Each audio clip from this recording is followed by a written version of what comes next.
জীবনে যদি কখনোই কোনো বিপদে না পড়তে চান, প্রত্যেকটা বিপদ থেকে আপনি নিজেকে রক্ষা করতে চান, ঘরের লোককে রক্ষা করতে চান, আপনি যদি নিজেকে রক্ষা করতে চান নিজে করবেন, যদি ঘরের কাউকে করতে চান সন্তান স্বামী যান হোক, তাহলে তার নাম নিয়ে করবেন। 1 নম্বর মন্ত্র, স্নানের পর শুদ্ধ বস্ত্রে এই মন্ত্র 3টে আপনি 5 বার 7 বার বা 11 বার যতটা সময় পাবেন, আপনার যেই সময় আছে সেইভাবে করবেন। তাহলে 1 নম্বর মন্ত্র রুদ্র মন্ত্র, ওং নমো ভগবতে রুদ্রায় নমঃ, 1 নম্বর মন্ত্র।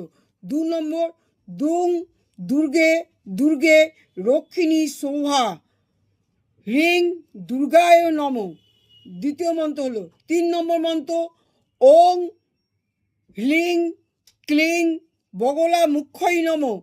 এই 3টি মন্ত্র যদি 5 বার করে 7 বার করে 9 বার করে বা 11 বার করে রোজ পাঠ করতে পারেন, জীবনে আপনার বিপদ আসবে না।